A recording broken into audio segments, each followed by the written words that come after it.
আর লজ্জা! আমার সম্মান তো এই কুত্তার বাচ্চার জন্য অনেক আগেই শেষ হয়ে গেছে। এখন আবার কিসের লজ্জা আর সম্মান যাবে? যদি না পালাতো তাহলে ওর আজকে হাত পা ভেঙে তবেই ছাড়তাম। আকাশ এখান থেকে গেল কেন? তো এখানে দেখতে কি করতো? সত্যি করে বলতো, তুই কি আকাশকে ভালোবেসে ফেলেছিস? বলিনি, এখানে আমার দামি জিনিস রেখে চলে গিয়েছিলাম। ওটার টানে তাড়াতাড়ি চলে এসেছি। তা বুঝলাম, কিন্তু আমার ভাগ্নে তো ভাববে হয়তো রিয়াদকে জেলাসি ফিল করাতে এমন করছিস। তোর কথা কোনোভাবে বিশ্বাস করবে না, দেখে নিস। আরে করবে করবে। সেদিনের বিষয় নিয়ে না জানি ওর পরিবার কি না কি ভাবছে। কি ভাববে? আমরা যা যা ভেবেছি তাই ভেবেছি। আকাশের মামা জানলে তো মনে কর মিনি হাজার করবে। আজকে আবার ভার্সিটিও আসেনি। হারামি সেদিন আমাকে কত কথা বলেছে। ওর চিন্তা ভাবনা মায়েরই। সেদিন আশেপাশে থাকলে তো মনে কর এতদিনে বেঁচে থাকতো না। বিয়ের আগে তুই আমাকে বিধবা করবি? কষ্ট পেলাম বান্ধবী। নাটক কম কর। যাই আমি আমার বাবুটার কাছে।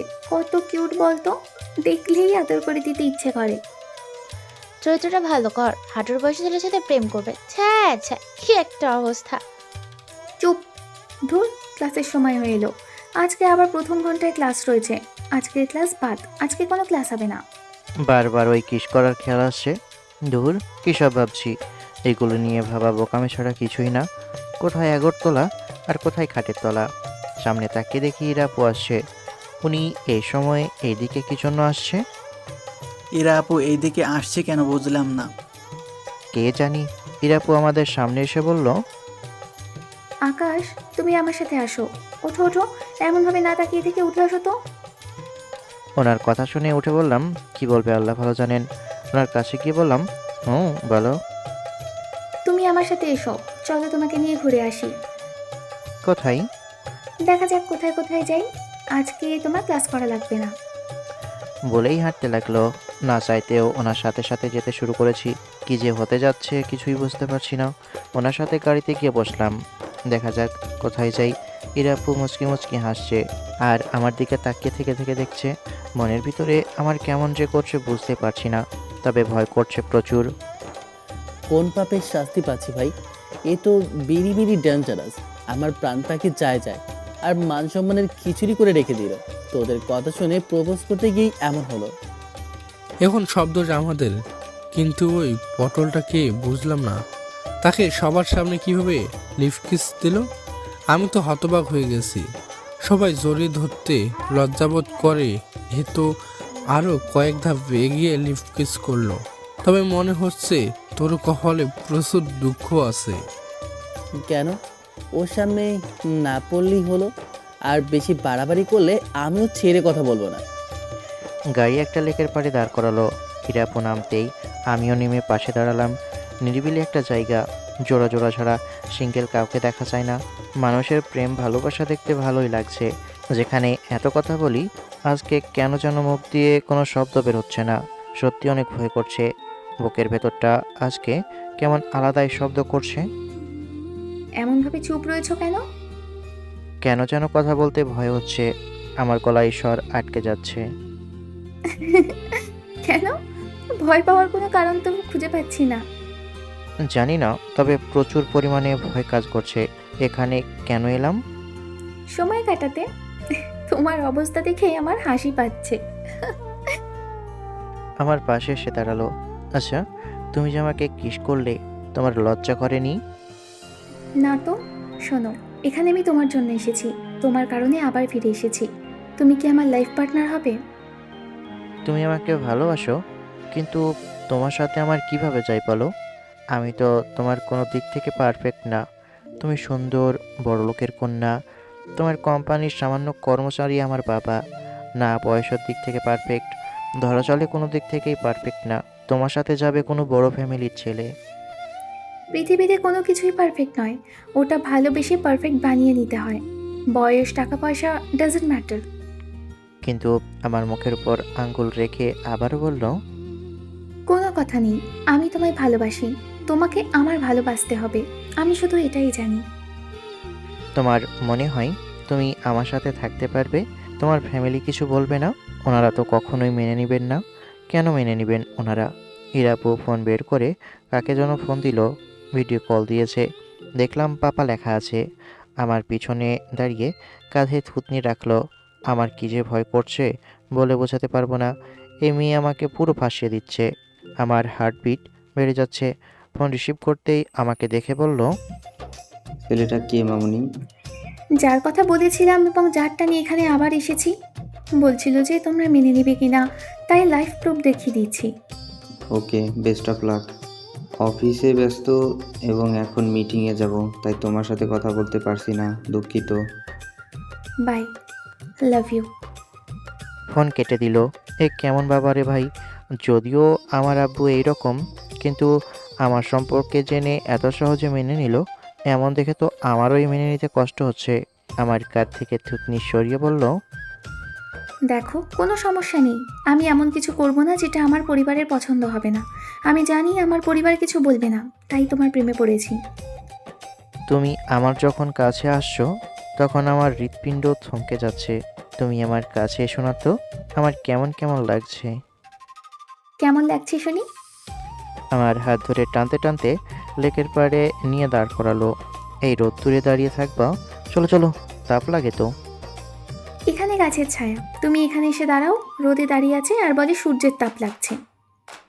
হুম, সব কিছু কেমন স্বপ্নের মতো লাগছে। কিছুক্ষণ ওখানে থেকে একটা পার্কে এলাম। ওখান থেকে পার্ক 15 কিলোমিটার দূরে। টাকা তার যাচ্ছে, আমার কি? আমার তো ঘোরা হচ্ছে। পার্কের টিকিট কেটে পার্কের ভিতরে এলাম। পাশাপাশি হাঁটছি, আমার হাত ধরে রেখেছে। এসে এক জায়গায় বসলাম। আজকে ঘোরাঘুরি করেই গেল। বিকেলে একটা টেবিলে বসে আছি, বসে বসে জুস খাচ্ছি। হিরাপু হাতের উপর থুতনি রেখে আমার দিকে তাকিয়ে আছে। চোখের ইশারায় বলছি কী হয়েছে, কিন্তু কোনো উত্তর দিচ্ছে না। আমার প্রেমে পড়ার কারণ খুঁজতে খুঁজতে আমি হয়তো হারিয়ে যাব। আমি এমন কিছু না যে কেউ আমার প্রেমে পড়বে। সারাদিন ঘুরেও আমি তো সব কিছু বিশ্বাস করতে পারছি না। দাড়ি ছেড়ে একটু বড় বড় করে রাখবা, তাহলে তোমাকে দেখতে আরো হ্যান্ডসাম লাগবে। তোমার মামা যত বড় দাড়ি রেখেছে ওই রকম, এমনভাবে তোমাকে একদম বাচ্চা বাচ্চা দেখায়।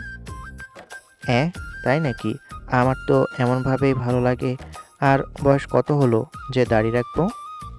আমি কি বড় করে রাখতে বলেছি? আমি বলেছি তোমার মামা যেমন ছোট ছোট করে রাখে তার মতো করে রাখতে।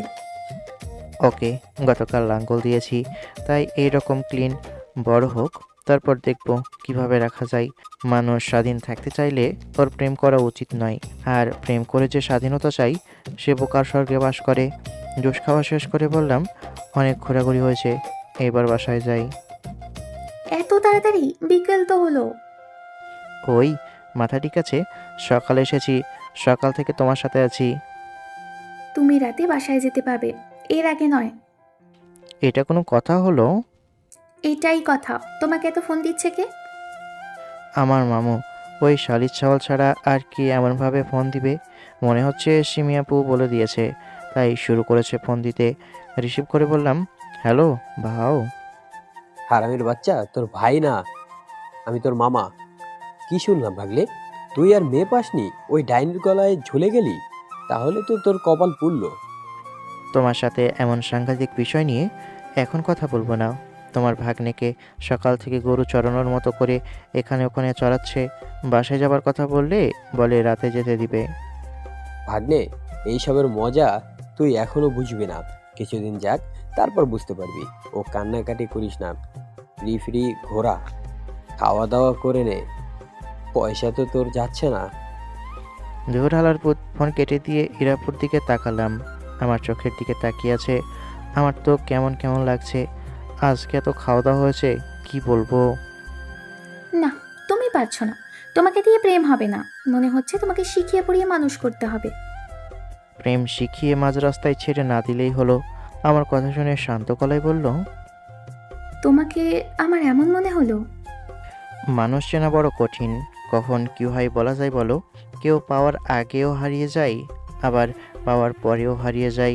তুমি তো আমার ধরা ছোঁয়ার বাইরে। তোমার আমার মাঝের তফাৎ জানো, আসমান আর জমিন। তোমার সব কিছুই আছে, তাই এইসবের মিনিং সেভাবে বুঝবে না। এই ছেলেকে এটা বোঝানো বড় কঠিন। অপেক্ষা করো, তুমি ঠিক বুঝবে। আর বুঝলে শুধু আমাকে খুঁজবে। তোমার গার্লফ্রেন্ড নেই কেন? মামা আর সিমিয়াপুর মাঝে মধ্যে যেই ঝগড়া দেখি আর মামার কান্নাকাটি দেখি, ওটা দেখে আমার শখ মিটে যায়। কিন্তু এখন আবার তুমি আমার গলায় ঝুলে গেলে। আমার তো ওইসবের কারণে আরও ভয় হচ্ছে। রাগ, অভিমান, কান্না, হাসি, ভুল বোঝাবুঝি এইসব দিয়েই তো ভালোবাসা। তোমার আব্বু আম্মুর কখনো ঝগড়া হয় না? বুঝে গেছি। তুমি কি আমাকে মারবে? মারার মতো কাজ করলে গাছে উল্টো করে ঝুলিয়ে পাঞ্চিং ব্যাগে যেমনভাবে ঘুষি মারি সেভাবে ঘুষি দিব। আগে বোঝাবো, যদি না বোঝো তখন পেটাবো। না বাবা, তোমার মতো গুন্ডির সাথে তাহলে আমার জমবে না। তোমার সাথে আমার কোনোভাবেই হবে না। তোমার হাতের মাইর আমি খেতে পারবো না। আরে তোমাকে শুধু শুধু মারতে যাবো কেন? তোমার যে রাগ, দেখা গেল রাগ সামলাতে না পেরে আমাকে ধরে মারলে। আমি গেলাম বাই। আমি এসবের ভিতরে নেই, উঠেই দৌড় দিয়েছি। আরে ভিতু, কিছু বলবো না, শোনো। তারপর গাড়ি ধরে চলে আসি। না বাবা, কোনোভাবেই না। মুখের থেকে হাত চলে বেশি এর। এই মেয়ের সাথে কোনোভাবেই প্রেম হবে না। এই তো আচ্ছা ঝামেলা হলো। বাচ্চা মানুষ, বাচ্চাদের মতো আচরণ। ম্যাচিওর হতে অনেক দেরি। আমিও বাসায় যাই। আজকে অনেক ভালো সময় কাটলো। প্রতিটি দিন যদি এমন যেত কতই না ভালো হতো। প্রতিদিন এমন কাটাতে চাইলে ওই পিচ্চির সঙ্গ চাই। ওর ভাঙা ভাঙা বাক্য আর বোকা বোকা প্রশ্নই ভালো লাগছে। ওই সব তো বাহানা মাত্র। ওনার সাথে থাকতে থাকতে বোরিং হয়ে গিয়েছিলাম, তাই আরও চলে আসছি। বাসায় এসে গোসল করছি, আবার ওই কিসের কথা মনে পড়লো। দূর দূর, এটা কোনো কথা হলো? গোসল শেষ করে বিছানায় শুয়ে আছি। শান্তর ফোন এলো, রিসিভ করতে বললাম। বল। এই হারামি, তুই সকালে সব কিছু বলেছিস, কিন্তু ইরা আপুকে তোকে কিস দিয়েছিল ওটা বলিসনি কেন? না আসলে কি বলতাম, লজ্জা করছিল তাই বলা হয়নি।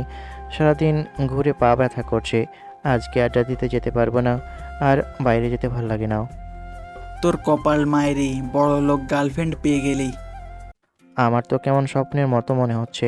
শান্তর সঙ্গে কথা বলে ফোন রেখে মামার সাথে কথা বললাম। সন্ধ্যায় বসে চা খাচ্ছি, তখন আশফি এসে পাশে বসলো, পপকর্ন খাচ্ছে। বনু, একা একা খাবি? আমার কথা শুনে গুনে গুনে 5টা দিল। তোর দিতে হবে না, তুই কিল। নাটক, আমি বেশি দিতে পারবো না। নিলে নাও, না হলে যাও। চা খাওয়া শেষ, তাই মগ রেখে জোর করে নিয়ে খেতে শুরু করেছি। শুরু করলো কান্না। আচ্ছা নে, আর নেব না, দিয়ে দিতেই চুপ হয়ে গেছে। কুত্তা, তোর হজম হবে না, দেখে নিস। তোর ডায়রিয়া হবে। যা সর তুই। উঠে রুমে চলে আসি, এসে আবারও শুয়ে পড়ি। তুই পারিস, সব আছে। এমনভাবে ভয় দেখানোর কি আছে? কি করব বলো? আকাশের এমন ভয় পাওয়া দেখলে মজা পাই। সারাদিন কেমন ভয় ভয় ছিল। এমন মনে হচ্ছে কেউ তাকে বাঘের খাঁচায় বাঘের সাথে বন্দি করে রেখেছে। তুই বাঘের থেকে কম কোথায়? ছোট মানুষ ভয় দেখালে তোর থেকে দূরে দূরে থাকবে। আকাশ ছোট মানুষ? এতদিন বিয়ে হলে কয়েকটা বাচ্চার বাপ হতো, আর বলে ছোট মানুষ। ওরে তোর কোন দিক থেকে ছোট মানুষ মনে হচ্ছে? বয়সে তো ছোটই নাকি। ওকে ওকে, তুই তো তোরটা বুঝিস। আজকে লুডো খেলবি? আজকে একটু হাঁটাহাঁটি বেশি হয়ে যায়, যার ফলে পায়ে ব্যথা হয়ে গেছে। ভাগ্নেকে কি যেতে বলবো? তেল মালিশ করে দিবে। তখন কি শুধু পা মালিশ হবে রে পাগলি? কত কিছু হয়ে যাবে তার ঠিক নেই। দে, পাঠিয়ে দে, পারলে পাঠিয়ে দে। ও ভয়েই আসবে না। ও যে জিনিস তোকে দেখাচ্ছে ভদ্র, আকাশ তোর মামার থেকে এক ধাপ এগিয়ে। এবার সুযোগ দিয়েই দেখ। আরে ফোন ধরছে না। আগামীকাল ভার্সিটিতে দেখাবো মজা। ও, আগামীকাল তো ভার্সিটি ছুটি। অমনভাবে মারের ভয় দেখালে কোন ফোন ধরবে? তোর থেকে তো দূরে দূরে থাকবে। কি করিস? এই তো শুয়ে ফেসবুকে রিলস স্ক্রল করছে, এছাড়া আর কি করবো বল? এমনভাবে দুজনে কথা বলতে থাকে। রাতে খেলার সময়। এই শয়তান, তুমি আমার ফোন রিসিভ করছো না কেন? না আসলে বিকেলে তো কথা বলে এলাম, আমার কাছে তো কথা বলার মতো কিছুই নেই, তাই আর কি ফোন রিসিভ করিনি। কি বলবো, ভাষা খুঁজেই পাই না। তোমাকে তো আমি কি করব? গেম খেলা শেষ করে ফোন দিবা, রিসিভ করবা। যদি তা না করো তোমার কপালে দুঃখ আছে। ছোট মানুষ, এমনভাবে ভয় দেখানোর কি আছে? ভাগ্নে, সিনিয়র মেয়ের সাথে প্রেম করার সমস্যা কি বুঝতে পারছিস? কথায় কথায় পিটানোর ভয় দেখাবে। তুমি চুপ থাকো। এমনভাবে আমার বিরুদ্ধে উস্কে দিচ্ছ কেন? না তোমার ভাগ্নের বদলে তোমার মায়ের খাবার ইচ্ছা হয়েছে? থাক বান্ধবী, রাগিস না। ছোট মানুষ, দুধ খাইয়ে পেলে পুটে মানুষ করে নিস। মামা আর শান্ত শব্দ করে হাসতে শুরু করেছে, আর ইরাপু লজ্জায় একদম চুপ হয়ে গেছে। আমার হাসি পেলেও কোনো রকম সামলে নিয়ে মনে মনে বললাম, এদের একটু লজ্জা শরম নাই। তুই শুধু ভার্সিটিতে আসিস। আমি ভুল বলেছি?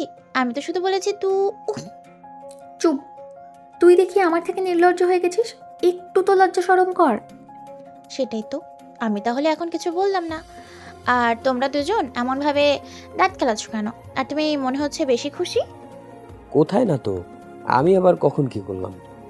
মহল একদম ঠান্ডা, কেউ কোনো শব্দ করছে না, চুপচাপ খেলে যাচ্ছে।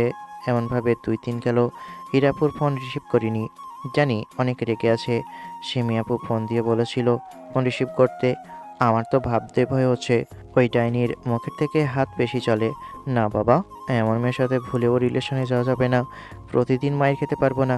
আর আমি এমন এমন কাজ করি যেগুলো মায়ের খাওয়ার কাজ। আমার তো ভাবতেই শরীর ব্যথা করছে। মামি ফোন দিয়েছে, ওনার ফোন দেখে রিসিভ করলাম। এই হারামির বাচ্চা, এটার ফোন রিসিভ করছো না কেন? ওই রকম ডেঞ্জারাস পার্সনের সাথে রিলেশন? না বাবা না, ওর হাতের মায়ের খেতে পারবো না, যদি অনেক মারে। বিয়ের পর বউয়ের হাতে মায়ের খেতে হবে, এটা নিশ্চিত থাকো। আর এই সিনিয়র হাতে মার খেলে তাও নিজেকে সান্ত্বনা দিতে পারবা, বলতে পারবা যে সিনিয়র বউ শাসন করেছে। তো জুনিয়রদের থেকে মার খেলে তো লোকে জানাজানি হলে তো লজ্জায় পড়তে হবে। সত্যি বলছো? কিন্তু আমি এইসবের ভিতরে নেই। প্রয়োজন নেই সুস্থ শরীরকে অসুস্থ করার। এটা কোনো কথা হলো? আরে কিছু বলবে না যে, এমনিতেই রাগী, কিন্তু মনের দিক থেকে তো অনেক নরম। ওইসব রাগ শুধুই দেখায়। সত্যি তো? হ্যাঁ রে বাবা, 2 দিন ধরে ফোন ধরছো না দেখে সেন্টি খেয়ে একটু আগে কান্না করছিল।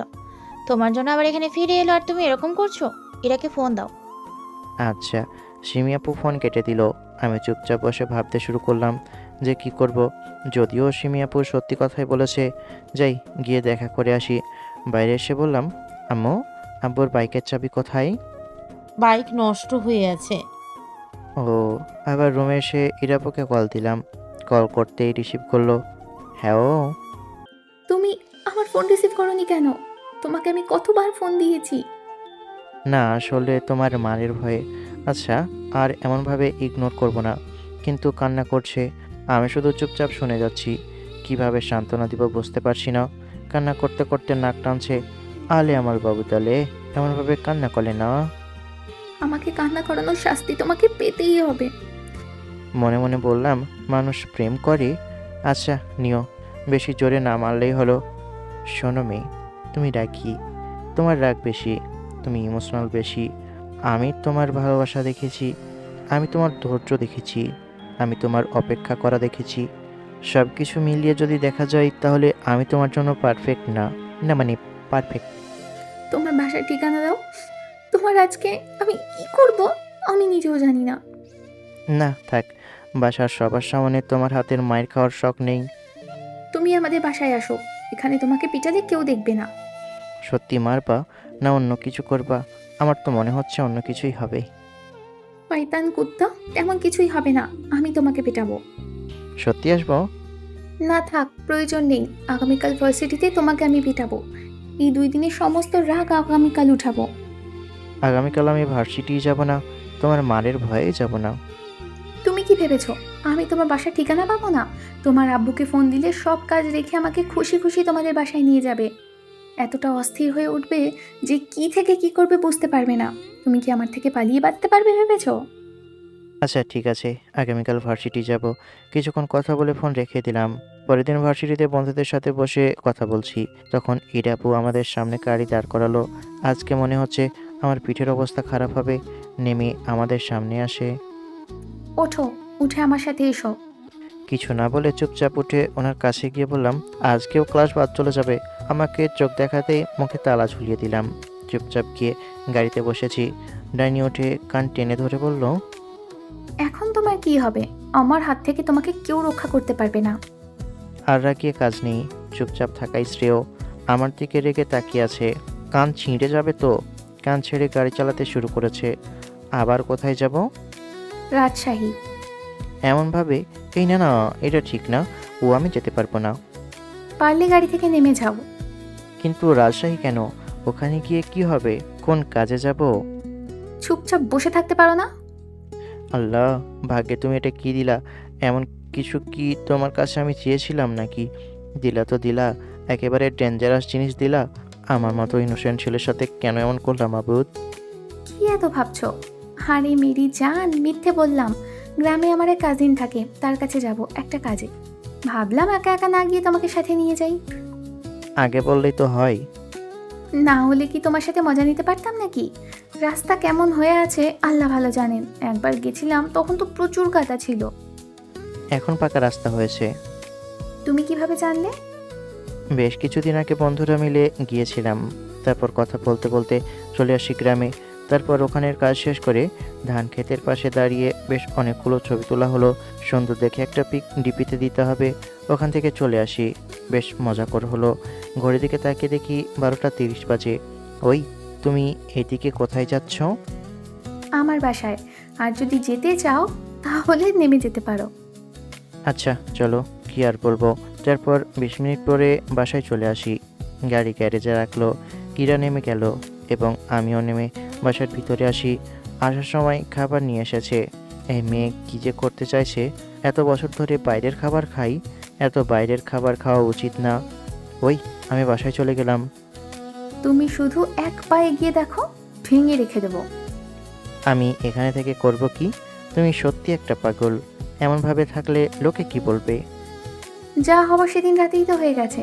না জানি সেদিন থেকে কি কি ভাবছে তোমার ফ্যামিলি আর বাকি সবাই। কি যে ভাবে, যে যা ভাবছে ভাবুক, ওইসব কখনো কান দিও না। তুমি আমি যতক্ষণ ঠিক ততক্ষণ কিছু না, বুঝছো? তা একটা কথা বলেছো, লোকে কত কিছু বলবে, তাদের কান দিয়ে লাভ আছে।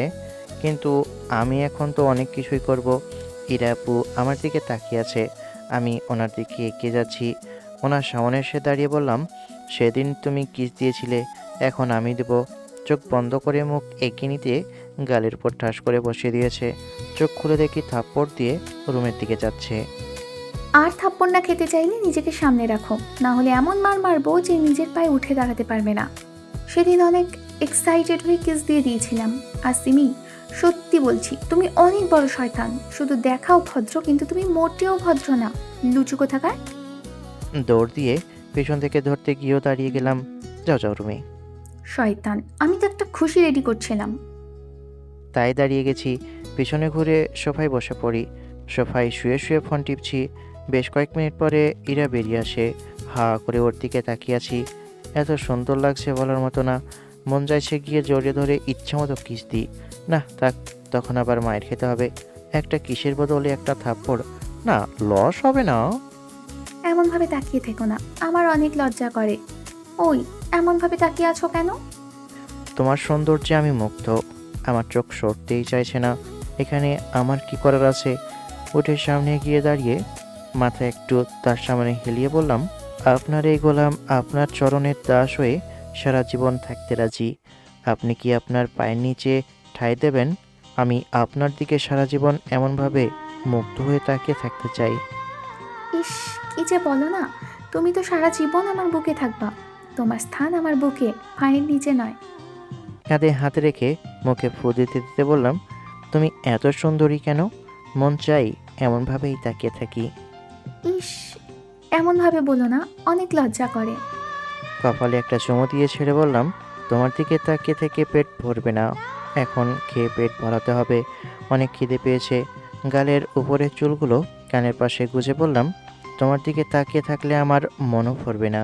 তোমার দিকে চেয়ে থাকার তৃষ্ণা মনে হয় না কখনো মিটবে। লজ্জায় লাল হয়ে গেছে। গাল আর নাকের ডগা লাল হয়ে গিয়েছে। কোমর ধরে ফেলে দেওয়ার মতো করে ধরে বললাম, এত লজ্জা পাওয়ার কি আছে? এত লজ্জা পাওয়ার তো কিছু দেখি না। আমি ভয় পাচ্ছিলাম এবং চুপ করে থাকছিলাম, কিন্তু তোমার সহ্য হচ্ছিল না। তাহলে এখন এমনভাবে লজ্জা পাও কেন?